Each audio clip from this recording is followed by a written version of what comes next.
Okay guys, I'm speaking quietly again because I'm still at Firestone getting my tires worked on. Here is an introduction to lesson 6.3, which I did do an example of in class last night, but I will do a number of additional examples here.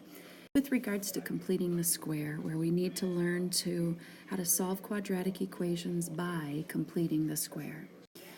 So we've learned previously that there are things that are called perfect square trinomials, and that's really our goal in completing the square, is to create a perfect square trinomial. Now, we talked about in the recent lesson, we talked about the fact that we can solve an equation in the form x squared equals a by just square rooting both sides. So we've learned that there are two square roots, a positive and negative square root of a. In this section, we're going to talk about a factoring technique that can also be used to solve quadratic equations. But this technique is going to involve us initially doing this process of completing the square. So in each of these examples, I have a binomial squared. For instance, we've learned that if you square the binomial x plus 4, a shortcut is to square the first term. So if you square x, you get x squared. Square the last term. So if you square 4, you get 16. And then to find the middle term, you multiply these together and times it by 2 because of the outside and inside products being the same. So 4 times x times 2 is 8x. So what we have on the right is what's called a perfect square trinomial. What we have on the left is what's called a binomial squared. Another example, this one with a minus. If I have a binomial squared, again, I square the first term. Well, x squared is just that, x squared. I square the last term. Negative 9 squared is 81. And to find the middle term, once again, I multiply these two together and double my answer. So x times negative 9 is negative 9x, but when I double that answer, I get negative 18x. So I have a perfect square trinomial on the right and a binomial squared on the left. Our goal here in this lesson is to take a quadratic equation and create a perfect square trinomial so that we can then write it as a binomial squared.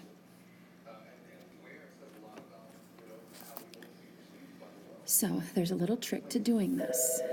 To make something a perfect square trinomial, we need to look at the coefficient of x in our quadratic equation and take half of that coefficient and then square that result. Okay?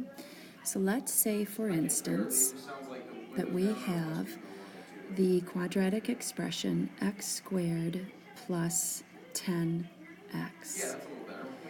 The coefficient of x is 10. If I take half of 10, half times 10 is 5. But then we have to square that result, and 5 squared is 25. So because half of 10 is 5 and 5 squared is 25, in order for us to have a perfect square trinomial, we need to have x squared plus 10x plus 25. That then, in turn, can be written as a binomial squared. All we do is square root the first term, square root the last term, and bring over the sign of the middle term. So we're going to be looking at the coefficient of x and taking half of it and squaring that answer to make a perfect square trinomial. Let's do one of these in its full form. So here we have a trinomial, and we see that it is quadratic because it is degree true. And we want to complete the square to make this a perfect square trinomial.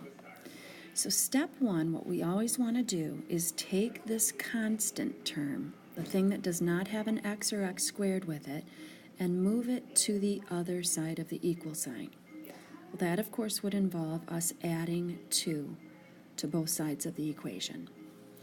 And we would get x squared plus 10x is equal to 2.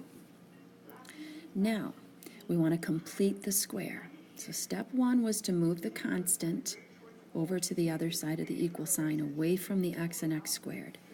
Now we want to figure out, what do we need to add to this binomial to make it a perfect square trinomial? Well, we look at the coefficient of x and we cut it in half. Half of 10 is 5. And then we have to square that answer, and we'll find that what we need to do is add 25 to make this a perfect square trinomial.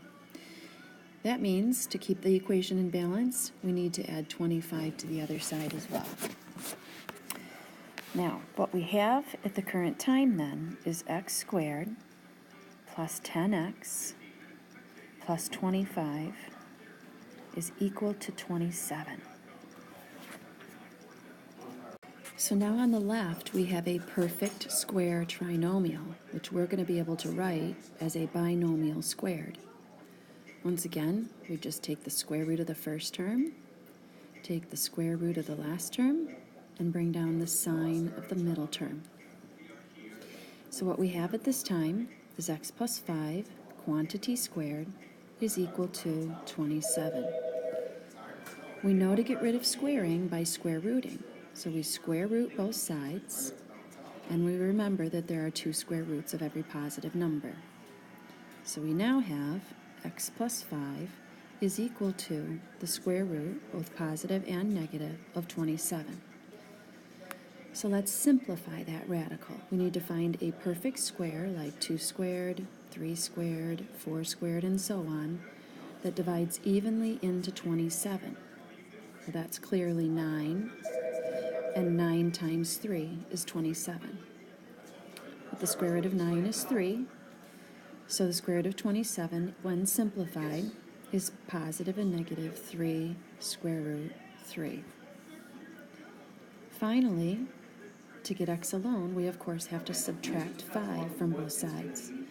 And we'll get x is equal to negative 5 plus or minus 3 square root of 3.